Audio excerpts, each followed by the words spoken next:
So basically the problem is that the youth are becoming passive in terms of Islam, or are not interested in Islam, or maybe are disenchanted with Islam, and or maybe are not pious. I suppose that's what you mean by the question, to evoke faith and practice of Islam, and it's becoming a challenge. I normally find that if we were to revert to the prophetic example, that would work for us, because Prophet came to a community that was not only lawless, faithless, but downright immoral. What he did was, through his preaching and through the Quran, was he actually reminded them of their human dignity. He reminded them of a higher purpose. He reminded them that it was within their ability to actually attain that higher purpose and feel good about it through confidence. At the level of essence, as I call it, we need to talk of the higher purpose, godliness, becoming a better moral human being. If we can do that, then I think we can bring about that yearning within the youth to become better and more productive in the spiritual lives. But if becoming endowed with faith means practicing Islam in the way that the tradition requires and our norms and our customs require, then I feel it is bound to fail. Because today's youth, unlike us when we came into this country, we needed to retain identity. So we gathered inside the mosques, we wanted to hear the khutbah, we wanted to pray. But today's youths are not interested of these things, not because salah is wrong, but the very fact that it doesn't do anything for them. It has no meaning beyond bowing and prostrating. They pray salah, they fast, there is so much ritual, it just doesn't make sense to them. And in their daily lives, it doesn't impact them. There isn't that sense of purity, purpose, godliness. And of course, if they were to see a formalistic Islam that pray and you have salvation and you don't have to become a good person from within and do 3 Eids without asking any questions, and do not challenge a system that has become meaningless, then I think we will chase them away from Islam even further. Now, if the meaning is that they are not possessing faith, and if it means they're not coming to the mosque and not praying and whatever, then I don't think that's loss of faith at all. I think what we mean by loss of faith is loss of a sense of purpose and loss of God centricity. That can be brought back very easily. But if what we mean is to bring youths back into the mosque and to practice this Islam that we have been advocating for ages, I think it's a lost cause. In fact, we will start losing elders as well very soon, personally.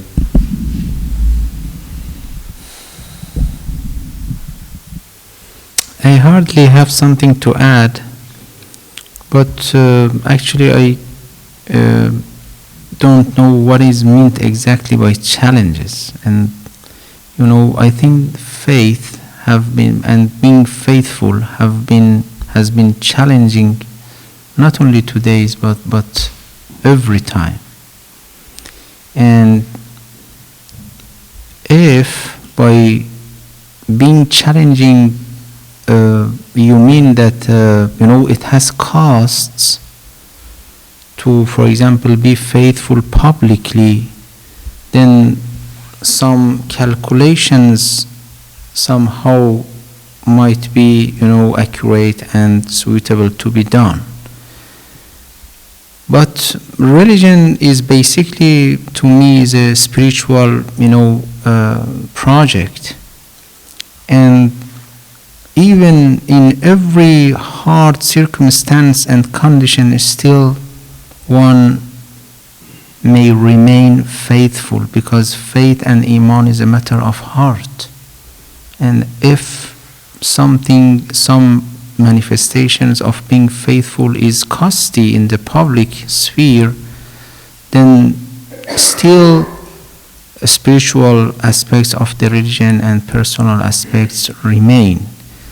But if someone believes that, it is a matter of uselessness and meaninglessness for him or her, then this is something else, and it means that the core of the religion has not been attained. So challenges are different, and I don't know what exactly meant by being challenging. I think part of the question was about reigniting the faith within the heart of the youth, and I think perhaps we've seen a decline in the numbers of people attending the mosques and institutions, and whether there's any way of reversing that, and how that could be taken, how that go forward. To me, and to my best knowledge, some part of the problem is stemming from the fact that the gap, between the two generations, which is basically not, connected to faith and, basic issues of the faith. The way the previous generation, represent Islam and try to promote it might be different from the trends and the tendencies of the next generation. Let me give you an example. I myself was dealing with the curriculum, which is basically written by Khoja community to be taught here and there, in Saturday or Sunday schools. Actually, the curriculum to me is categorically out of context and is not at all suitable for the demands and the needs of our youth and children. In the 5th level of the curriculum, you see that, the curriculum is trying to teach the issue of the sacrifice of, Ismail alayhi salam by Ibrahim. Some part of the challenge is coming from this fact. Another thing is the issue of language. When I was in the United States as a religious director of a center, I found out that this beautiful content and spiritual content of Dua Kamil is not known for many of our youth. Then I started thinking, how can we, for example, have a version of Dua Kamil with the same content and even selective content of Dua Kamil, but with a purely English language and at the same time with a kind of, rhythmic and musical rhythm. There are many ways we have to go to find ways for making this new generation connected to the core and the message of this religion. But to my best knowledge, we in almost all our communities are still focusing on the very traditional methods and ways, which are good. Actually, they are good. But the problem is that if someone is completely weak in understanding Arabic, then how can he or she can be in touch with the core of a spiritual and somehow ambiguous message for him? I put myself in their position. Suppose that someone is reading to me Shakespeare, which is very profound, very perfect, but I have no idea about, Latino language. Then I cannot be connected with the message. This is also a part of, the problem. I went to the mosque. What is the name of the mosque I was in last night? Mahfil Abbas. Mahfil Abbas. Mahfil Abbas. I myself enjoyed the meeting because Dua Kamil was recited beautifully, but I was looking at the same time at first of all the most participants were from the previous generation, the old generation. I hardly could find any, young, at least male in the meeting. There were, of course, some few, but not too much. But still the problem is that, yes, you show the English translation of Dua Kumail, but I wonder how, if the content of Dua cannot be recited and repeated all together by the whole people and is not able to make a sense of community and being together, then I wonder how does it work. This is also a part of the challenge. We have to produce for our younger generation something meaningful for them. It seems like there's a lot of changes that need to take place. Well, I think following on from what Sheikh said, maybe we can begin with, as he said, revising the madrasa curriculum, in which the emphasis is on giving back to the community, society, making it a better place, moral values of being truthful, righteous, charitable, and instilling the love of God in their hearts, teaching the seerah of the Prophet, so on and so forth. I think, yes, these are the sort of things that might turn it around. This could perhaps come from a leadership level and a scholarly level. Yeah. Sorry, just one more sentence. When I was somehow busy with working in a curriculum, I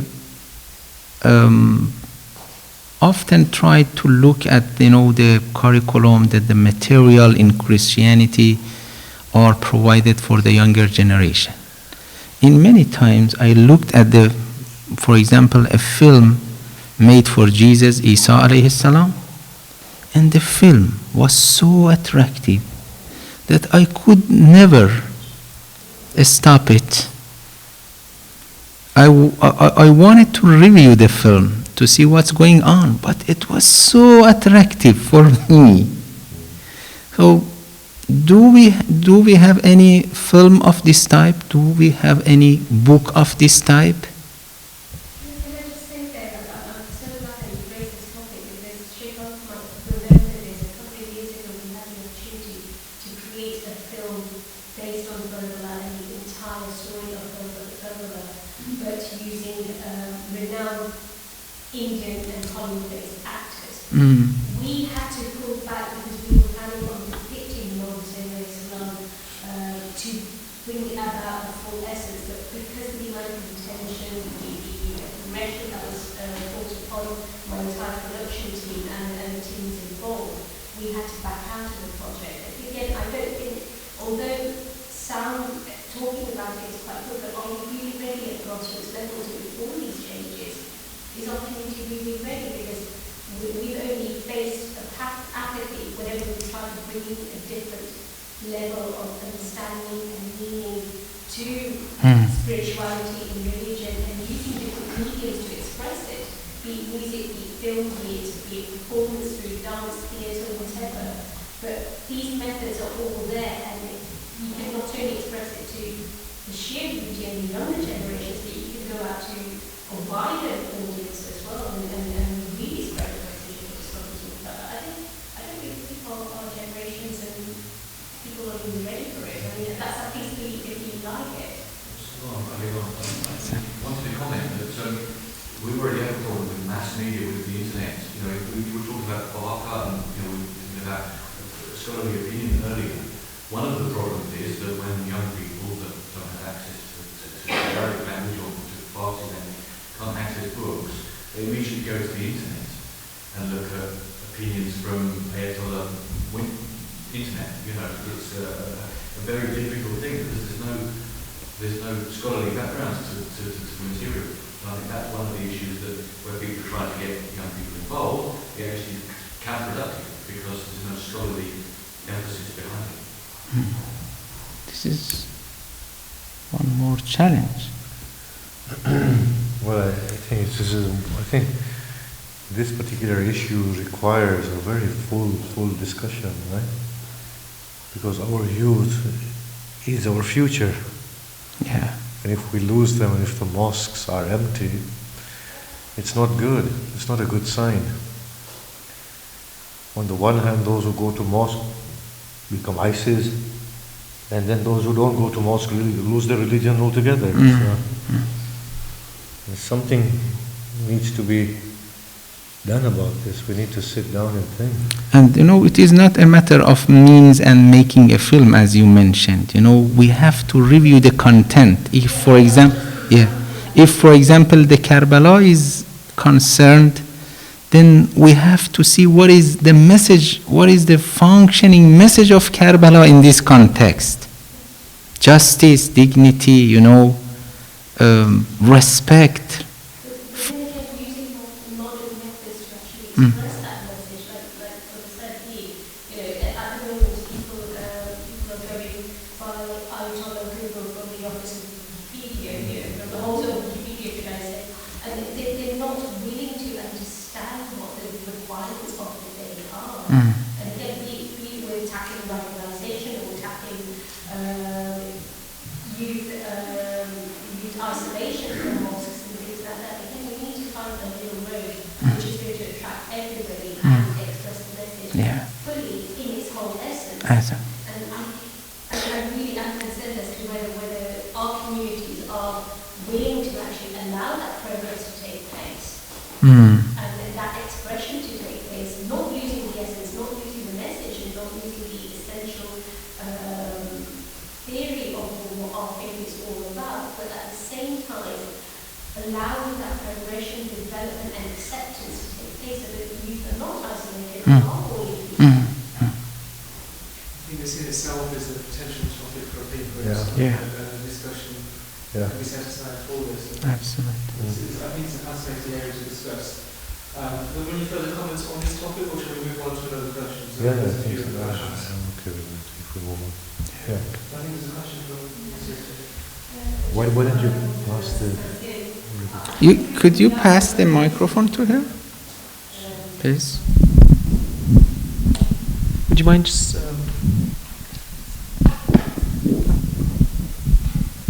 Thank you. Sorry. Oh, no, okay. Yeah. I think one part of the problem is we lack youth leadership.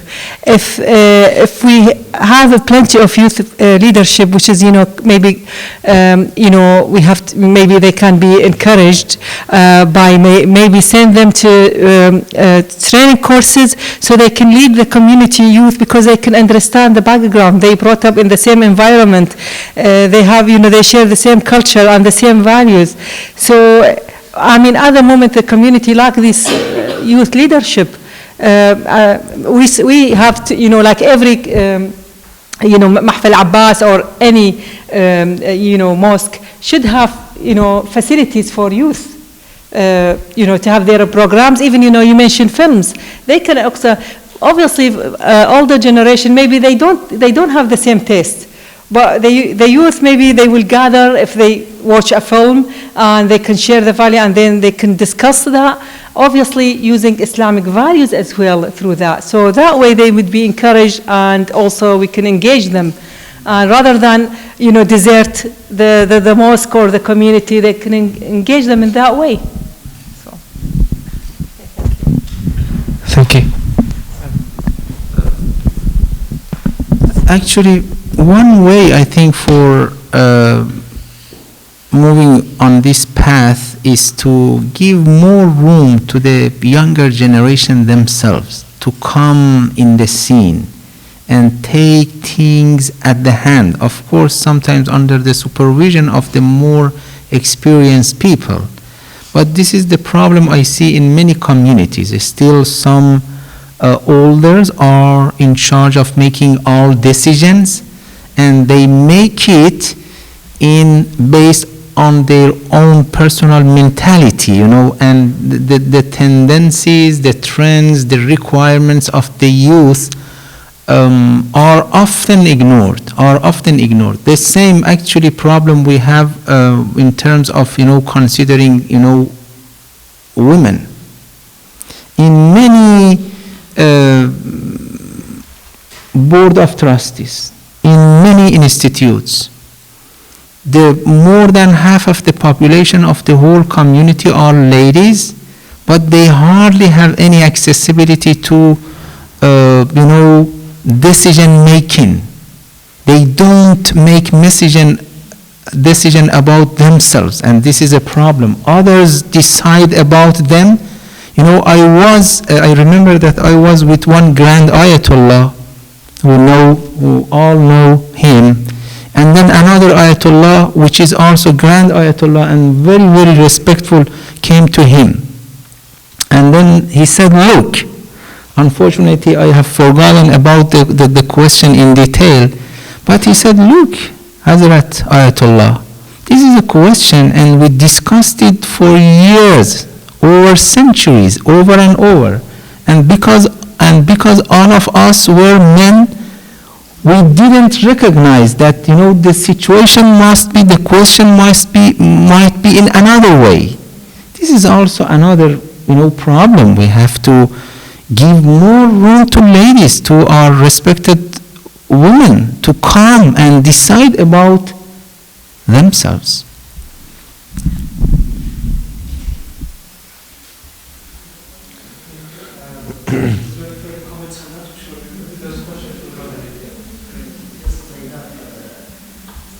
Could you pass? Just about practice of Islam in our community. Since I joined our community, we have, alhamdulillah, we have foundations, we have centers, but we need to refresh this. We have a system, we have no system, but we need to do something for our children, for our generation, something interesting. Something because they sometimes just proper communities, kitchen, drying, they need some facilities in the holiday, in the Eid time, we should take the community to go holiday. We need to do this and we can give them the Islamic principle, the real understanding of Islam. Not because sometimes I see in Ashura, a lot of people come to our community in Ashura. We have big community. But when we have prayer, just a few people in the mosque. Same in the other side. In the 5 times prayer, you will find church. In the Tarawih in Ramadan, you will find unity. They need to go to the main. Jazakallah, ahsant. I think so perhaps what you're mentioning is that the focus of what... Yeah, absolutely. Sometimes our focus, or we have no balance in focusing on all values. If the discussion is focused on this, then I think might as well ask some of the youth who are here. Why do they feel that they might have become disenchanted from the religion, or those that they know?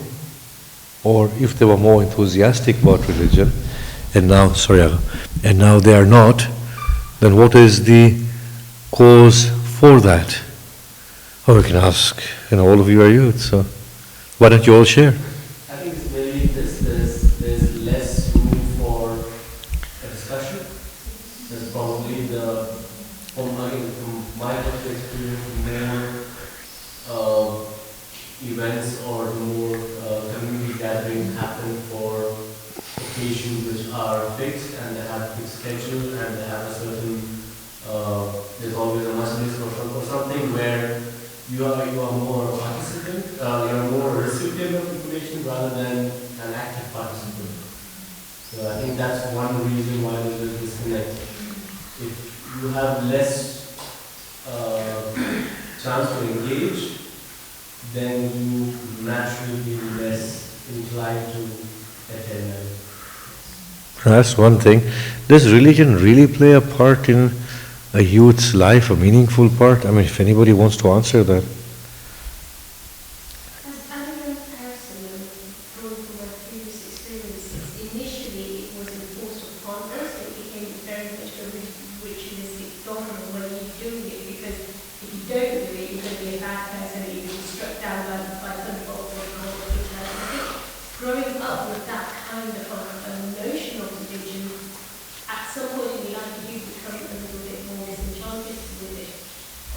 gradually finding that spirituality happens through your own journey, with your own soul searching. And I don't think that this is nurtured enough within our mosques at all. I think it's all very, very ritualistic and not enough spiritual development and soul nurturing. That makes sense. That's very enlightening. Madhya, what were your thoughts? Why do you think that the youth of today would become, Zara is moving out of time, becoming disenchanted with the mosque? And I mean, the question is that the youth of today lacks faith, and I don't know if that's true or not, but why would people move away from the mosque? And I think that's the meaning of faith that people normally understand. Not the faith, but mosque faith.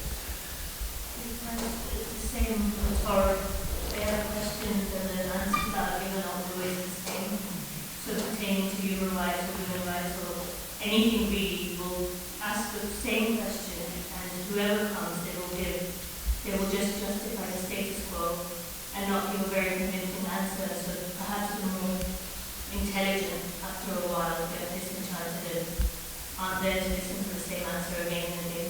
Of course, there's no reform at that level.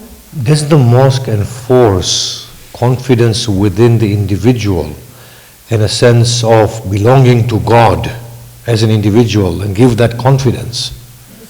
It doesn't seem to be the focus of mosque. I wonder if the mosque, in the sense that we're using it, is a structure, a political community structure. And perhaps the question might be, are we disenchanted from the political structure of the community, or is it disenchanted from faith, which I think are two very different things. Perhaps it's the structure of the community that we may not be engaged in fully, whereas faith is something different. What do you think? I think the way that the community functions needs to be reviewed. But I don't think that necessarily is the same as faith. And I think faith can be quite strong without that community. Do you think the community structure reinforces faith, therefore, or not? It can be a facilitator. Is it or is it not? I'm asking. I'm just asking, as a youth, you were a youth, growing up, what were your experiences, and what do you understand of the youth of today? Does the mosque, as the social structure, play a part through its madrasas and majlises and prayers in bringing that sense of purpose within the mind of the youth and belonging with God and becoming a good human being? Is that there at all? I think it's important that it should be there. And I think perhaps it allows for a foundation, a basis to be laid. But for further development of thought, I think that's not being tailored for through the mosque structure as it stands. You see, I have found that the mosques lack God. Totally. There is no God in the mosque. God's presence is absent. The orators are on about God knows whatever else they're on about apart from God. The ritualistic prayers are just so formalistic that it lacks the essence of connecting with Allah subhanahu wa ta'ala. Now this tasbih, now this dua, now this prayer, finish it off, quickly and so on and so forth. Then the madrasa system, I don't see, from reviewing the curriculums, I don't see the creation of a moral individual through the curriculum of the madrasa. I don't see the creation of a spiritual individual who's connected with God, who has a lofty sense of purpose, who has been given an optimistic view of the world, because that's how we are. By nature, we are optimistic. We want to make a change. And the madrasa curriculum doesn't do that. The mimbar doesn't do that. The mihrab doesn't do that. In fact, I don't find that the mosque is bringing about a sense of liberation that the youth wants. And I've not found that in any mosque, whether Sunni or Shia. Yes, apart from when you go to Makkah and you're left alone and nobody there to say anything to you, and you are worshipping your own God with listening to the adhan, then you feel that. Yes, or of course, and you have the shrines, like the Prophet's shrine, Ali ibn Abi Talib, salamullah alayhi, and so on and so forth. But I find that the mosque institutions are totally lacking God. And then they're saying that youths don't have faith, but I don't understand that at all. I don't think faith has anything to do with reading namaz in the way that the mosque reads, to be honest. I think, Shaykh Arif, we have to respect at the same time, the efforts they are putting, Of course. We have many sincere, faithful believers working on different mosques, and we have to be realistic. Actually, in this country and almost in all Western countries, we have to be aware that we are under, Muslims basically are under a great pressure. I'm not, don't get me wrong. I'm not undermining anybody. Mm. I am the mosque myself. I'm an elder of the community, yes? So I'm looking inwards into my own self. Isa came and broke all their instruments of interest within the synagogue. Yes? Isa did that. Of course he appreciated the good rabbis that were there, but essentially something had gone wrong. Yeah. That's what I'm trying to say. Of course, sincere efforts are always there, and they're good people. I'm not saying that. But I'm saying I'm critiquing my own self here. We have to indeed to deal with the problems we are facing with and try to resolve them. Actually, I myself believe that even current mosques in this country and everywhere have their own positive functions. We're talking about the way by which we can promote their functions. But Alhamdulillah, they are saving the faith of the previous generation. When there is no generation attending it, are they really saving the faith of any generation? I think they're doing more damage than good by moving away from the principles of godliness, to be quite honest with you. I think the mosques are doing more damage than good right now. I think there should be a very genuine review of what is really happening. Look, how many youths were there when you went to Mahfil of Abbas? You mean last night? Yeah, last night. Maybe 10. Do you know how many heads our community has? 2,000. Okay? Now you tell me, haven't we gone wrong somewhere? I think we need to really be brutally honest with ourselves. Not only this mosque, every mosque. Sunni, Shia, wherever you go, it's the same. We have gone wrong somewhere.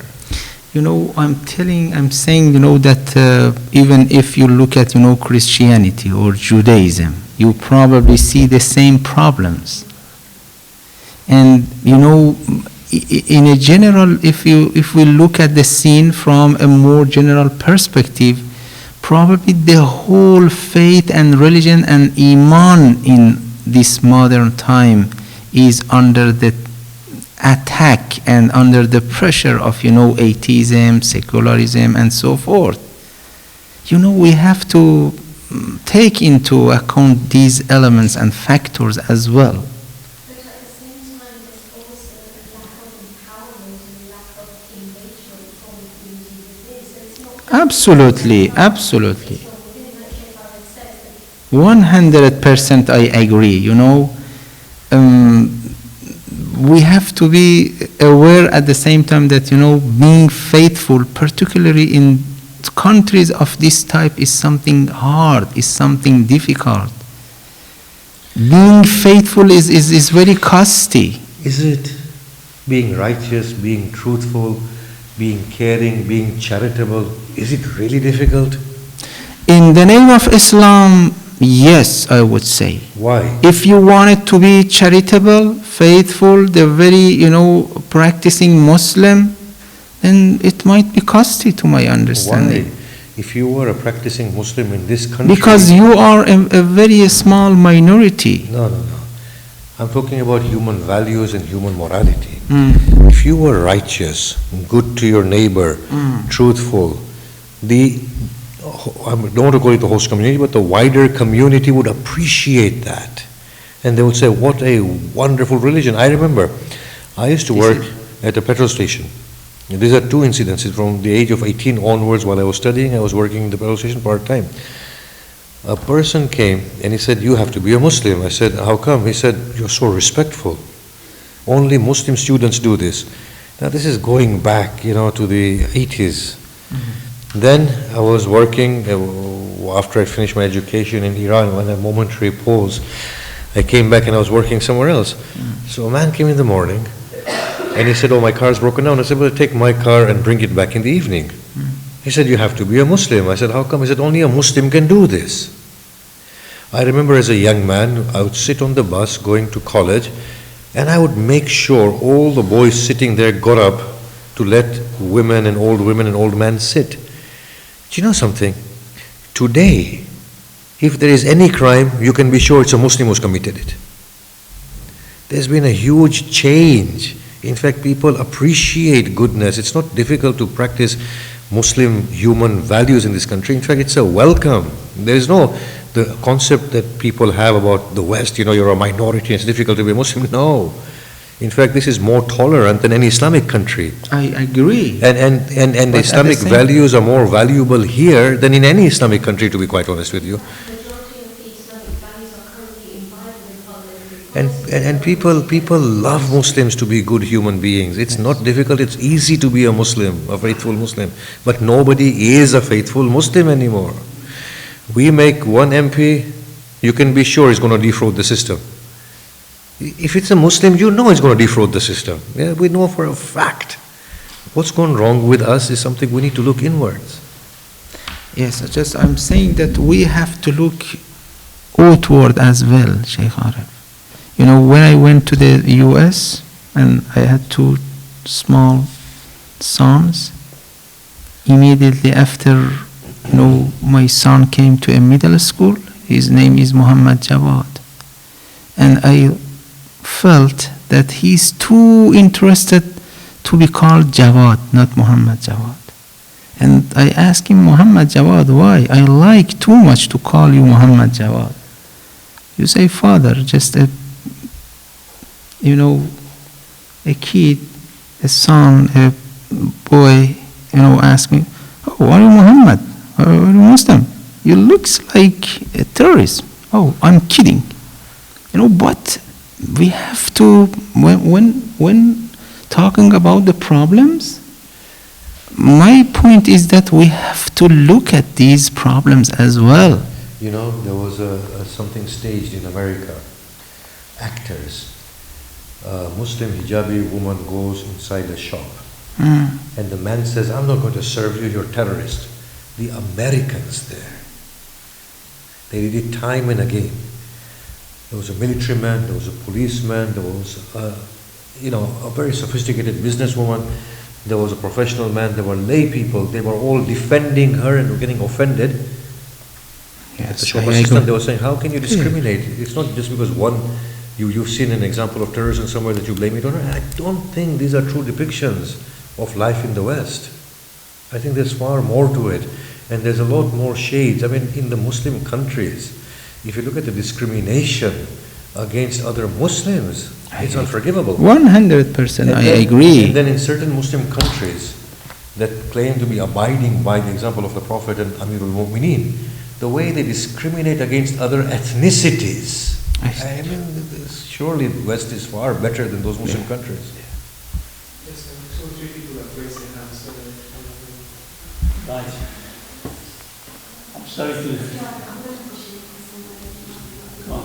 So, could you pass, please, the microphone? Sorry. Could you pass the microphone to her, please? You want to speak in?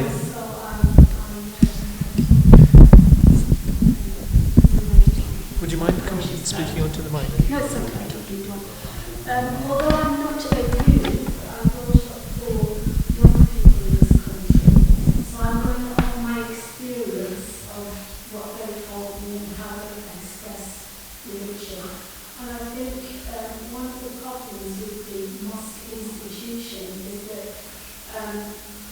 they approach the community as though they are convinced and converted to the cause, because as you said, there's no room for discussion.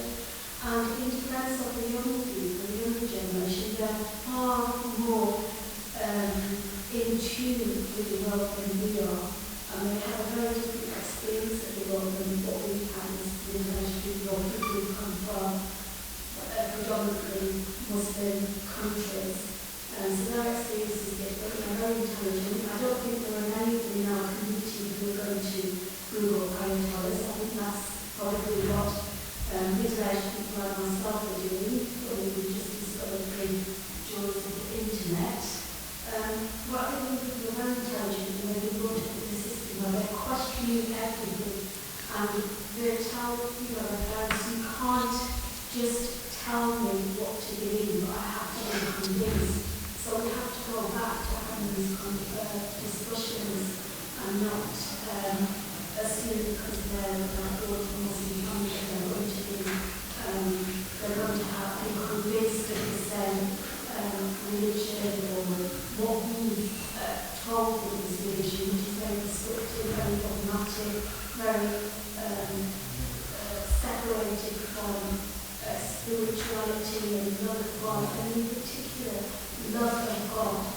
And I think myself, coming from a Christian background to Islam, I think maybe some of my experiences may be a bit similar to young Muslims.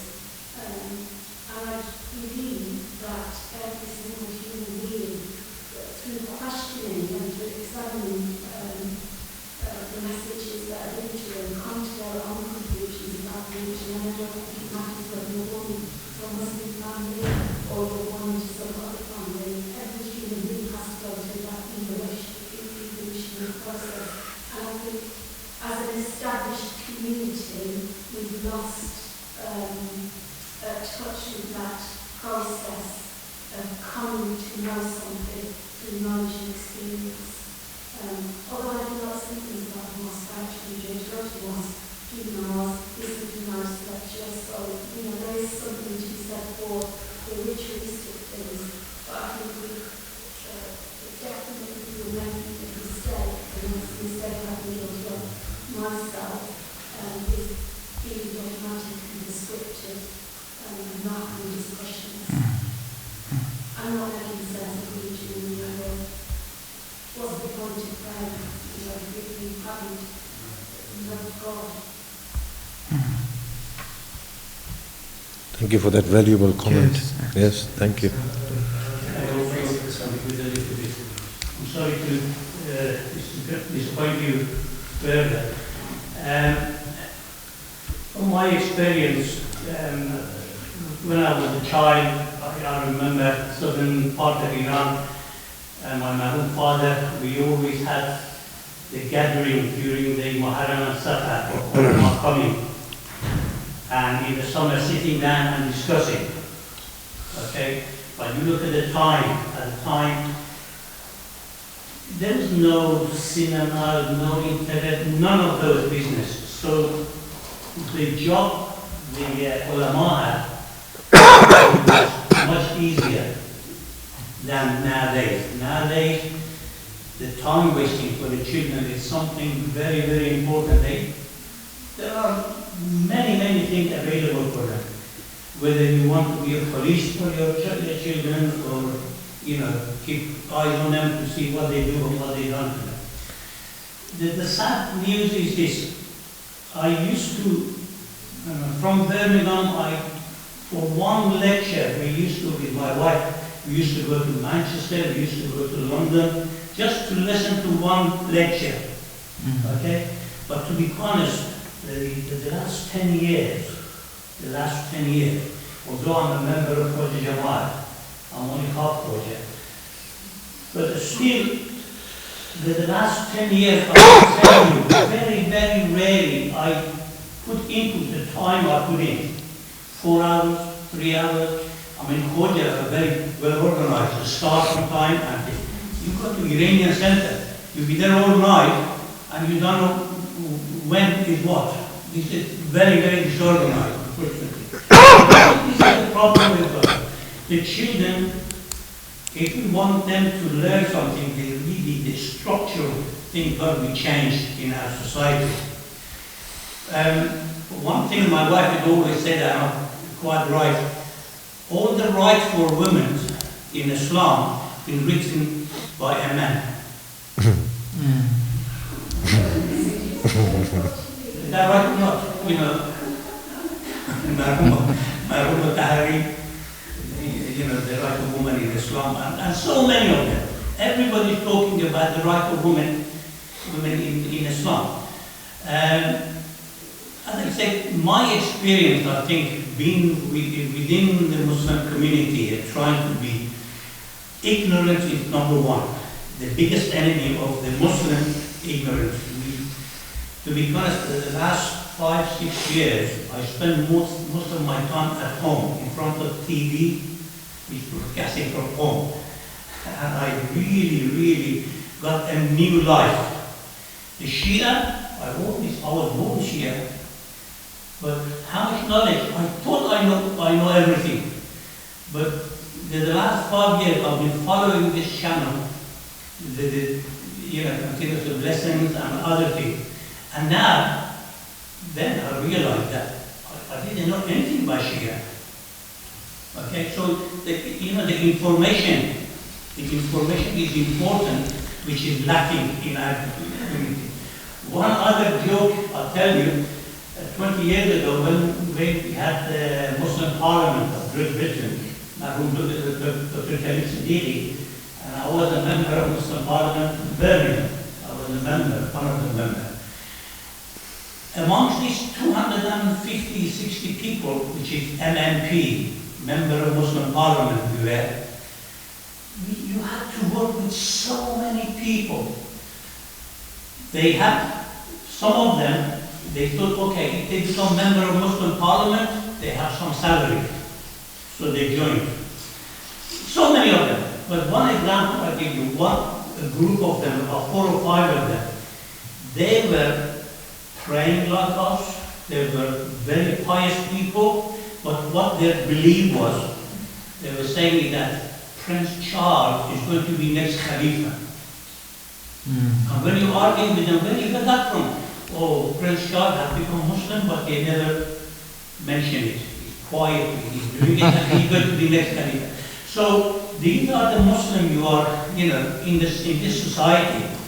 There are Muslims which they are 5 times pray on time or whatever, but that is as far as it goes. When it goes to do something haram or whatever, they easily do it. Because, so the next generation, basically, going back to the next generation, or the gap in the generation is massive, very big gap. So really, any Jama'at, the people should use the expert. Not somebody come from the one corner working, not disrespecting people working in garage, because I work in most of my life in a garage, mechanic. But, you cannot bring somebody who has no knowledge of education for the children, the psychology of the children, or whatever, expecting them to do something. Because he's a nice man, and, he's nice to be president, he's nice to be vice president, but bring the expert in and start it from scratch and build up. Thank you. Very good point. Thank you. Sorry, just I want to add to second this last point and tell indeed about the experience I had. When I was in the US, I liked often to go to different churches and indeed learn from them how they are indeed working. And I hardly found any church with a single, bishop. This bishop is dedicated to women, this is dedicated to children, this is dedicated to youth, this is dedicated to elders, this is psychologists working on those people who have any psychological problem in the community and so forth. But we have one single imam, which is hopefully as it is a good gentleman. But what about, different education he needs? And this is, I think, a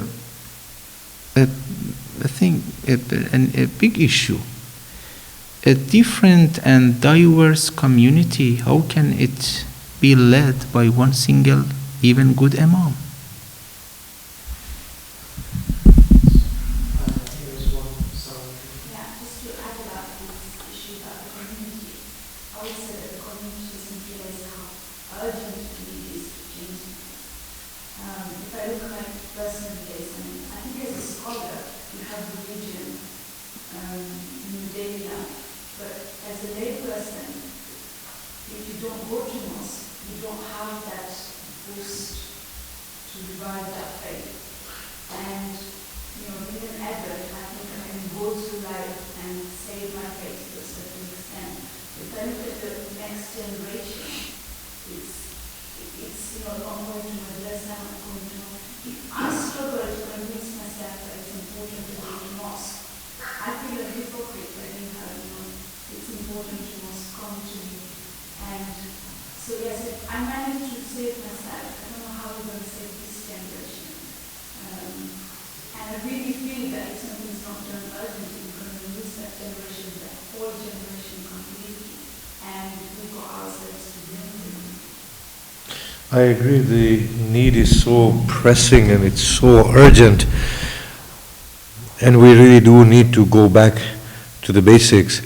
The minimalistic Islam of the Prophet, the example of the Prophet, the example of Amirul Mu'mineen, the moral, spiritual example, we need to revert to that. Humanitarian, upholding human values, and this is what will make them feel at home in the Western community, because the Western community appreciates these sort of spiritual, human, godly values. I really do think that we're talking about all the issues that are relevant, but at the core of it is that reversion to the example of the Prophet and leading a purposeful, God-centered life. We really do need to. I think something that you said is very important, that as elders now, we have enough religious conditioning in us, enough culture to sustain us now, to continue remaining faithful.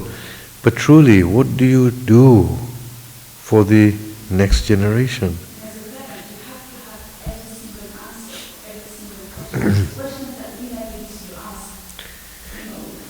And community plays such an important role in bringing about that religious identity. It can't be denied. And there's certain influence from the outside that if you don't revert that influence, like you say, you can't say that the youth of today are bad. You're not giving them what they need. Yeah. And then I found, to be quite honest with you, 20 years ago, when I was the Imam of the Birmingham Mosque, that seriously, the mosque played no positive role in the life of the youth. It wasn't there to solve their problems. Neither the pulpit, neither the mihrab, neither the committee, neither the community, nothing. It wasn't resolving real life issues of the youth. And two, it wasn't making Islam relevant to the life of a youth. It's a total irrelevant religion for the youth. In real life, how does Islam play out? That's not there. That's not even in the teaching of the mosque or the thinking of the mosque. From madrasa onwards, something actually does need to be done.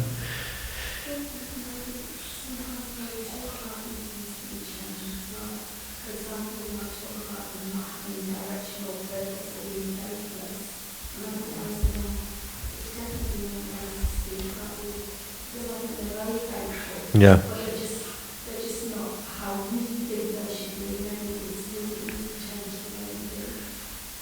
Yeah, yeah. Perhaps our concept of the community needs to be expanded further as well. So, for example, you gave the example of learning through the TV channel. I think perhaps a lot of the younger generation would, if the local mosque doesn't have the type of program that appeals to them, the lecturer that appeals to them, they'll probably log on and listen to someone else somewhere else. And I think a lot of people are utilising these types of YouTube or whatever, online lectures and so on. I think perhaps our purpose of faith is not kind of directly necessary to do with the local community, but perhaps it's a bit more wider than that. The relation between the alim and the people, Mustana, is always one-way direction. That means the speech being delivered and songs being listened. That atmosphere should be changed for the youngest, somebody expert with the children, the psychology of children, whatever. It should be their own. All the children with one person, and let them talk and make a note of whatever. They know what to do. How to change the children instead of going on internet and playing game or this and that. Divide their time to be more effective, using their time more effectively.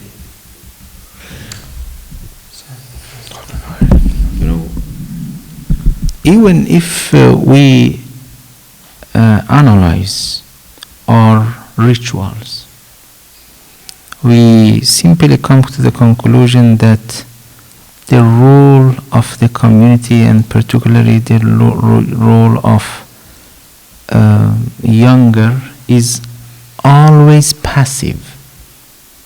One is leading and another are following.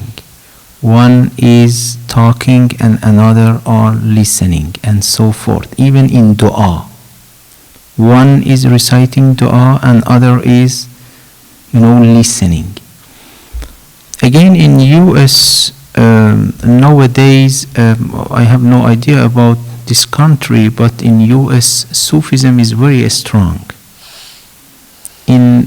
They are building many mosques or institutes or things under this title, and not only Muslims but also non-Muslims are very indeed interested to go and see their ceremony, because I think their religious and ritual ceremonies are active. Everybody is somehow engaged in the program. We can think about that, So I think, alhamdulillah, that was a good tangent. We got a good discussion out of that with everybody's participation. Yeah, it was wonderful. I think people are tired. Yeah, I think so. Well, just first, thank you very much, Shaykh. Bless you. Bless you. For your time and your expertise. Just a short lesson for the group. Actually, I want to ask one lady to make some dua, and we say Amin after her dua. Please. Can you trust a lady to make the dua? Why not? We have to start from.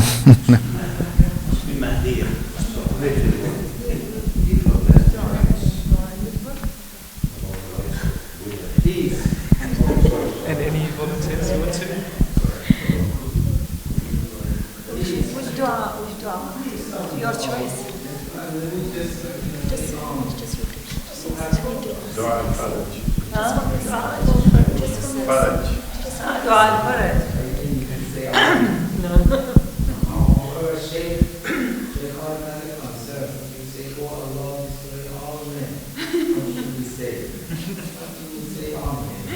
Once they have served their purpose.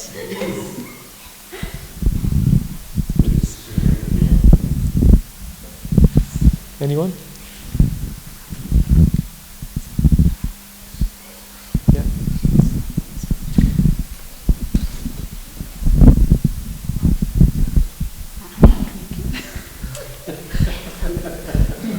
How about we do a collective dua? So raise our hands that inshallah the next generation get what they need in order to lead a godly life rather than a quote-unquote Islamic life.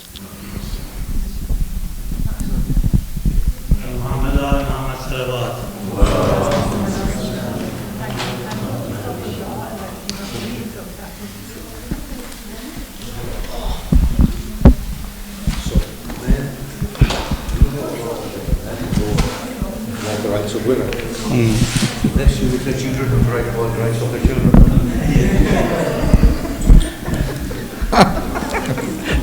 He says women have to write about women's rights, so children should write about children's rights. This is قياس مع الفارق.